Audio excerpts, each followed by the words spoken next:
Mr. Farenthold. Thank you very much, Mr. Chairman, and I appreciate the opportunity to ask some questions here.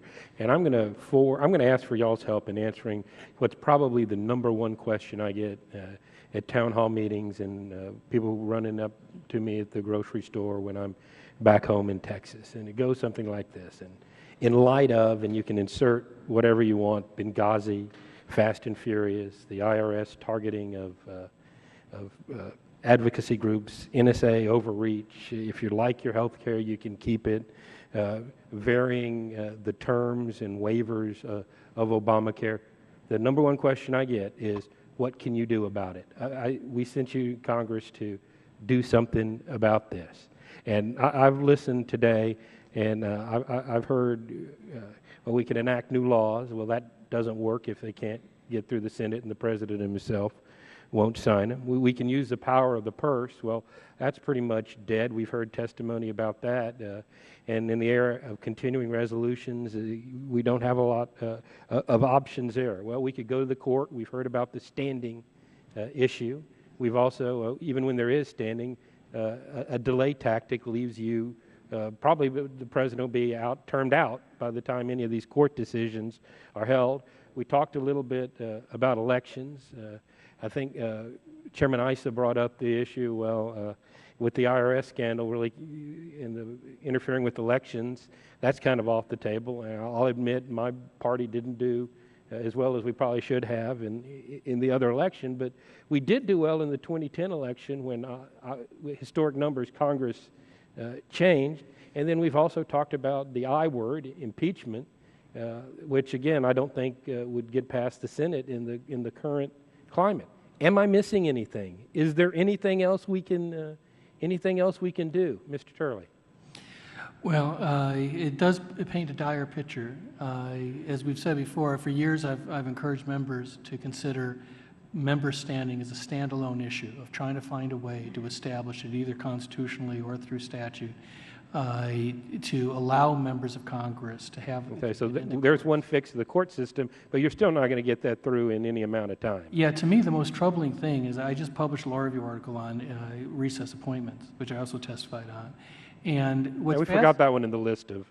Well, what's fascinating about it is that because Congress has been stripped of more and more of its power, it has actually put more emphasis on appointments. Right. As a way of controlling the White House. Have we been stripped of it, or have we inadvertently given it up? I'm afraid it's either by a claim or it has been a... I want to get to the rest of the panel. Mr. Rosencrantz? Well, I've said it before. I'm sorry to say that the ultimate remedy for this sort of thing is elections. And, democracy is slow and messy. But at the end of the day, the right answer for this committee is to hold hearings like this, to publicize what it takes to be violations of the Constitution and for that to become an election issue. Mr. Lazarus, I realize you don't think we have the problem with the president a lot of my constituents have, but have I missed anything on a remedies against any rogue, and I use the term in broad general, not pointing to anybody in particular, a rogue president? Well, I think that is, with all due respect, a gross misrepresentation of this president. And I wasn't pointing to this president, a hypothetical rogue president. Well, we know. We had a rogue president who was driven from office and who would have been impeached and convicted had that not happened. Yeah. And actually, that result was guaranteed in this very room when the ranking Republican member of the Judiciary Committee voted to impeach Nixon. So, sure. Yeah, and Mr. Cannon.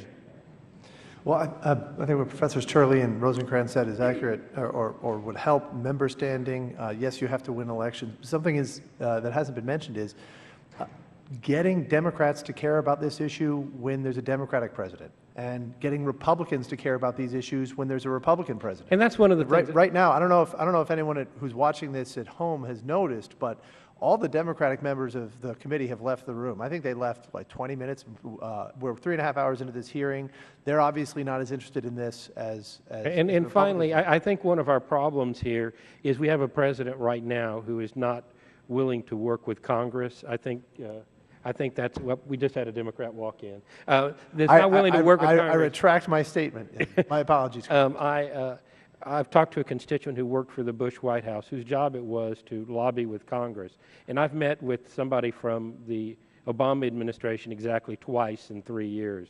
And I do think it's the president's duty to engage. I had a question on that, but I'm out of time. But I do think there is a disappointment with the president not being engaged. Mr. Cannon. But if I may, Republicans are very concerned about executive power when the executive is a Democrat. Democrats are very concerned about executive power abuses when the executive is a Republican. I think that the members of each party need to care about these issues a lot more when their own if someone from their own party occupies the White House, and not just when someone from the opposite party. Thank you. I see my time has expired. Chairman Gowdy, I'll give it back to you. Thank you.